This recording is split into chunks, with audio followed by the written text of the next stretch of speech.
Believe it or not, Neil Gaiman's Reddit has about the best information on the topic that's going on regarding the allegations against the author.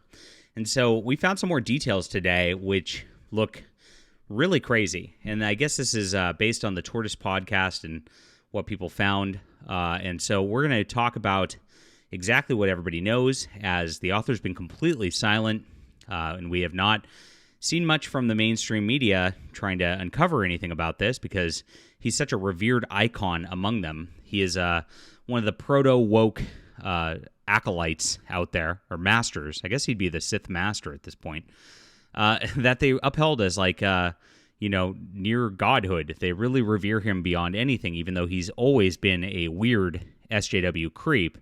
And so these allegations look pretty bad, and actually his own words on it do as well. But we're trying to uncover what's going on and get to the truth of the matter, as always we do here. So please hit the like and subscribe button. Join us. Thank you guys for all the support.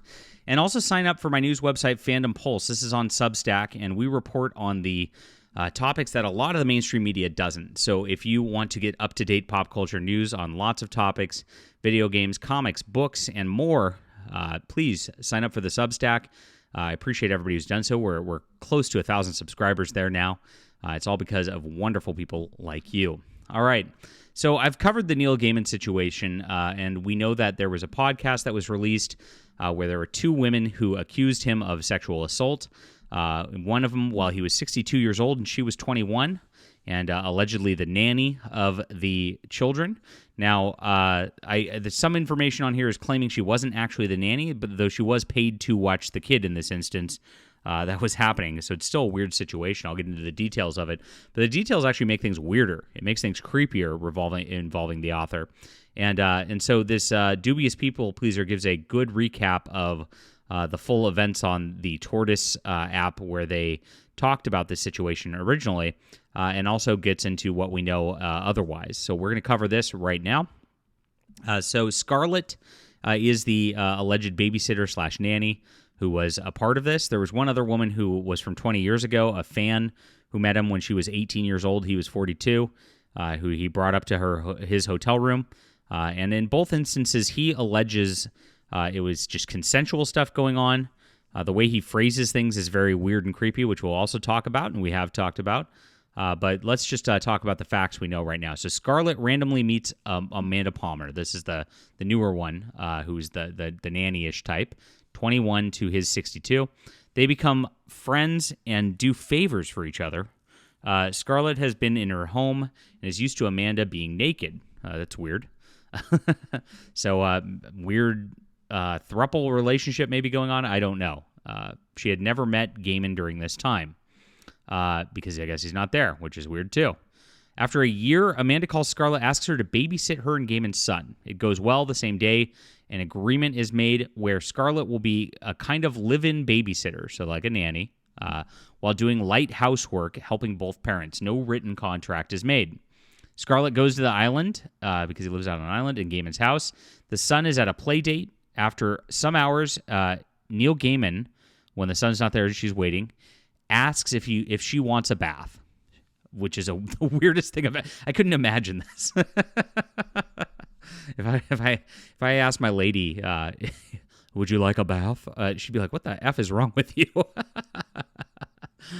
She says she thought it was for her. He said it was for both. They both agree about sexual acts and him fingering her anally. Yuh. She says she was not attracted to him and that he crossed boundaries. He said he had every reason to think he had consent. They then went to get the son after he got his fingers dirty. Ew. This is gross. And Scarlett stayed the night at Amanda's. I guess they're separated at this point. She has text from the day about borders crossed that she sent to a friend. There is also a text between Scarlett and Gaiman about what a lovely time they had and her thanking him. They make an arrangement for her to work the next day. The next day, she says he penetrated her using butter as... Oh, gross. Oh, gross. This is without her consent. In a text to a friend, she describes it as rough, but kind of amazing. She says there was only fingering because she was inexperienced. I'm sorry about this, guys. content warning. And she showed an interest in BDSM. She makes a delivery to a hotel where she's staying at. She says it quickly turned into full-fledged sex where she didn't have time to consent.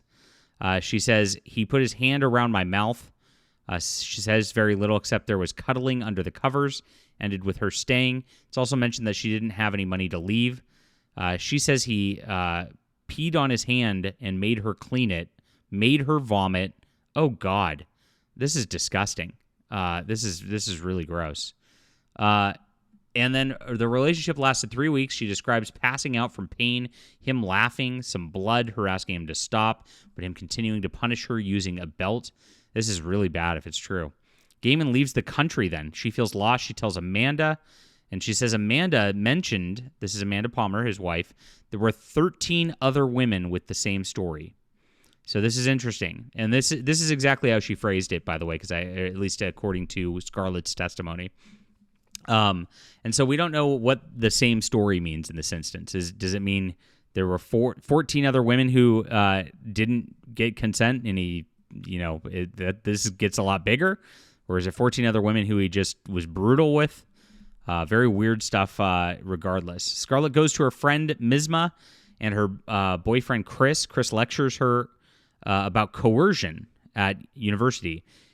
He says that they tell her he is using her, introduce her to Paulette, a specialist in sexual violence. Paulette says she was groomed. Gaiman feels these three have influenced her perception of events. Mizma sends Amanda an angry note where she mentions that Scarlett passed out the first time he penetrated her. Amanda replies she did not know this. And then there is a mention that Scarlett had not been paid, but no mention of who was going to pay her for her work. Oh, wow, she got stiffed in payment. Oh, my gosh, this is terrible. Scarlett is sending messages to Gaiman about how much she misses him and wants to have these relations with him. The report says Scarlett comes off as besotted and briefly addresses if Gaiman had reason to think he had consent. Scarlett's messages contains things about her asking for spanking and that she is dirty and perverted. His messages come off as affectionate, according to the reporter.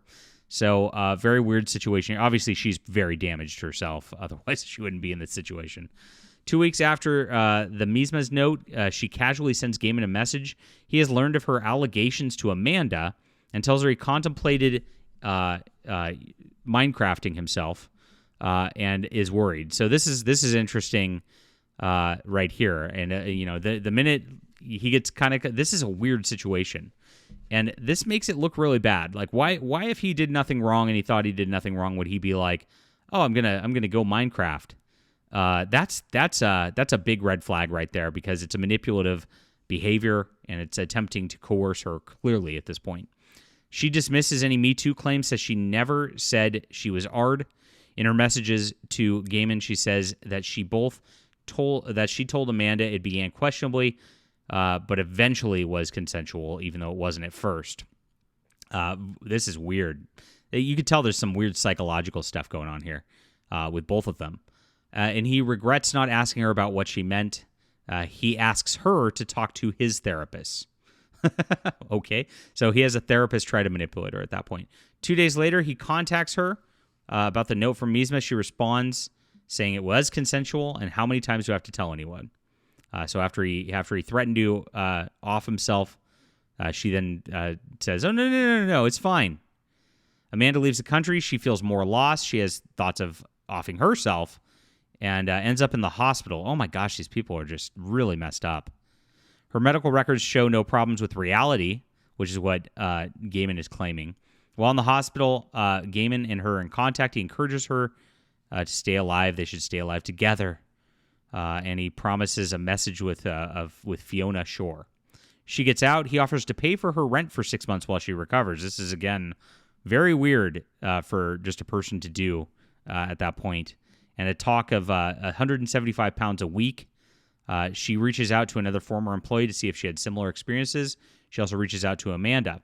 Then it gets even weirder, my friends. Gaiman's attorney reaches out with a non-disclosure agreement. Now, why would you send a non-disclosure agreement to a lady who's like gonna off herself because she's feeling so depressed after this is clearly something weird happened at the very least, and she felt regret about it. That's like a whoa red flag. This is crazy. Scarlett feels she's forced to sign it in order to get her rent. It's backdated to that first night. She reaches out to that former employee again. Former asks about the NDA. She reports it to the police. So this did get reported to the New Zealand police. Later messages from Gaiman about his return to New Zealand. She's interviewed by the police. Gaiman sends her a text asking if she's okay. She does not respond, and there's no further messages. So then she talks to Zelda Perkins, a person outspoken about the use of NDAs in abuse cases. She wants her to report him. She already has. She sees the NDA as part of the abuse, which it looks like. It's very, very, very weird. Police has not gotten pressed any charges, say that the case would not stand up in court if Gaiman was not interviewed. Gaiman said he offered his full cooperation. Police did not interview Amanda, stating she was not present at the results. And then they talk on the podcast. So the podcasters actually looked at a lot of these texts, and so there is that. A lot, there's the hearsay with Amanda Palmer. We'll see if anything comes out about that now that she's been implicated here. But the big takeaways here are Gaiman talking about Minecrafting himself, and then hitting her with an NDA right after that, and then offering to pay her before the NDA to pay for her rent so she could survive. So she's kind of forced into it. Really weird. And then the other big takeaway is, of course, the Amanda Palmer saying there's 13 other women who have had similar situations. That makes for 14. This is crazy if this all holds up. So we'll see if more comes out about this. I'd love to see Amanda Palmer or Neil Gaiman make statements so we can get some of their side of the story, because this is wild. But that's what we got now. This is the details that are coming out. Looks really, really bad. This is crazy stuff. Oh my gosh. Leave a comment down below with what you think about this. Hit the like and subscribe button. Make sure to sign up for the Fandom Pulse Substack so you don't miss your pop culture news. We'll be back soon.